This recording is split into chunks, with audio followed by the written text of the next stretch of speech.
Por incrível que pareça, ainda existem juristas dispostos a rifar qualquer resquício de reputação que lhes resta, se posicionando do lado errado da história. O vídeo de hoje traz um desses exemplos. Este é o Visão Libertária, sua fonte de informações descentralizadas e distribuídas. Ajude a propagar as ideias de liberdade, deixe seu like e compartilhe com seus amigos.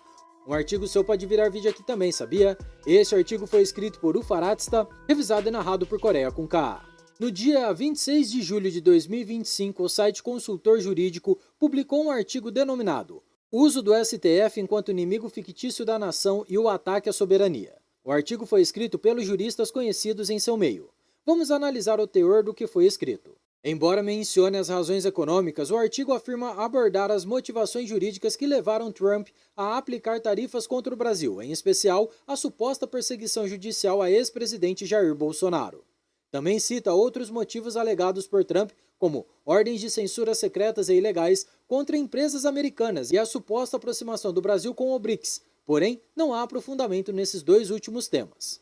Diz a máxima: quem justifica o erro erra duas vezes. É assim que o artigo jurídico começa errando duas vezes, preparando o terreno para tentar vitimizar os culpados enquanto culpa as vítimas. Para tentar justificar o injustificável, o texto começa citando autor estrangeiro, mesmo existindo diversos autores entendidos de direito constitucional brasileiro ou em processo penal. Além disso, compararam a situação do Brasil com a da Polônia e Hungria, países do leste europeu que, embora estejam no mesmo continente, praticamente não partilham de nenhuma semelhança histórica, linguística, cultural, política ou jurídica entre si e nem com o Brasil. A estratégia é simples. Como não podem partir da realidade dos fatos, do caso concreto, de juristas pátrios cujas doutrinas e entendimentos são críticos ao que está acontecendo atualmente, os autores do artigo começam criando um espantalho, ou melhor dizendo, um Frankenstein, partindo de um autor internacional e direitos diferentes do brasileiro.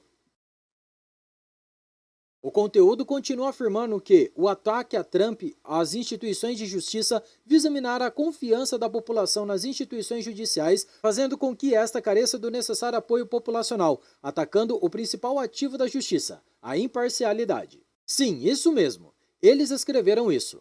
Bem, parece-me que há quem use a cabeça, há quem escreva com o coração e há até quem escreva com o fígado. Contudo, a impressão que dá é que esses autores escreveram um artigo com o intestino. Cabe destacar que a afirmação de que o judiciário precisa do apoio popular é no mínimo estranha. É compreensível que o poder executivo possa precisar de apoio popular.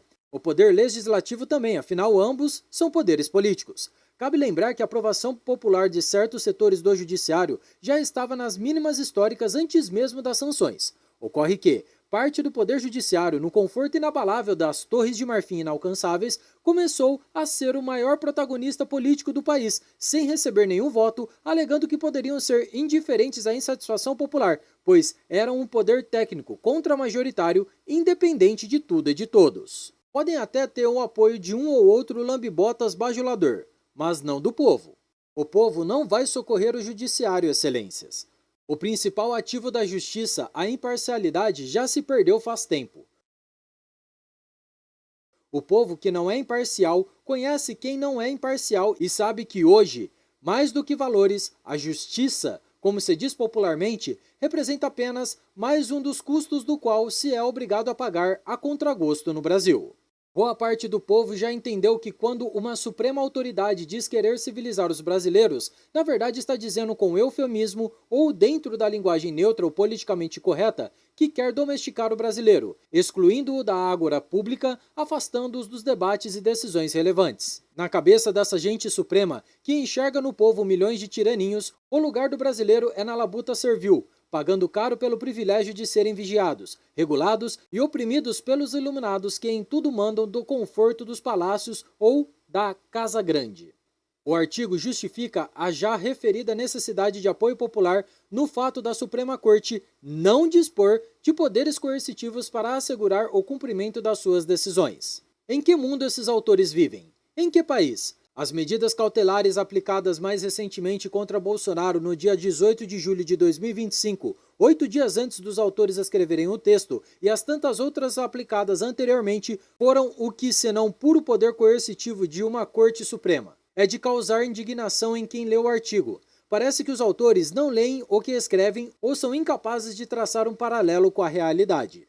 Em vídeo do YouTube, denominado Olavo de Carvalho expõe o problema do analfabetismo funcional, a partir dos 3 minutos e 39 segundos, temos a explicação desse fenômeno que estamos discutindo. Em síntese, o analfabeto funcional até pode conhecer a palavra e saber a definição dela, mas tem dificuldades em correlacioná-los com a realidade. Resta ao indivíduo copiar o uso de signos e significantes que assiste os outros utilizarem, mesmo que desconheça o seu real significado. A cereja do bolo foi dizer que Bolsonaro, como líder populista, explora meios formais e informais de corroer a autonomia judicial e que, invariavelmente, um projeto autoritário de poder passa pela captura das cortes constitucionais. Bolsonaro? Onde estavam eles nas últimas décadas quando o PT, Partido Populista Revolucionário, indicou a maioria dos ministros da Corte Constitucional que descondenou Lula, abrindo caminho para a recondução dele ao poder, garantiu vitórias em embates contra o Congresso Nacional e que vem dando especial atenção em abrir e julgar processos contra os opositores políticos do Ayatollah de Garanhuns? O artigo segue com mais e mais afirmações esdrúxulas, como concluir que as medidas cautelares aplicadas contra Bolsonaro foram adequadas e proporcionais, quando na verdade é flagrantemente notório que é justamente o contrário. Diz também, ipsiliteris, que a decisão, ao nosso ver, ainda optou no momento pela via mais amena e benéfica ao investigado. É um entendimento, no mínimo, surreal. No meio libertário, há tempo se sabe da ineficiência da justiça estatal, mas discordando do entendimento dos autores, a via mais amena e benéfica ao investigado numa situação como essas é a anulação do processo desde a origem, e não uma tornozeleira eletrônica acompanhada de várias restrições a direitos. Não há limites para esse filme nacional de baixo orçamento na forma de artigo jurídico gore, capaz de causar perplexidade no leitor atento e de escandalizar qualquer pessoa minimamente sensata.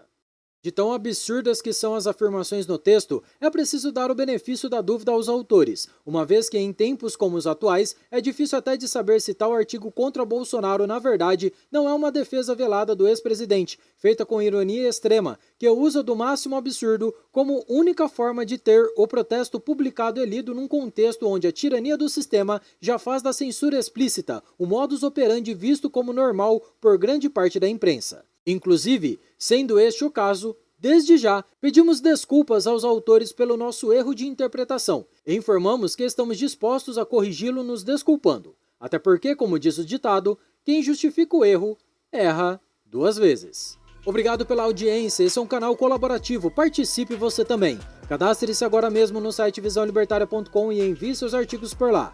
Os colaboradores recebem recompensas em Bitcoin. Inscreva-se no canal e clique no botão da campainha para ser avisado de novos vídeos. Até a próxima, fiquem com Deus e tchau, obrigado!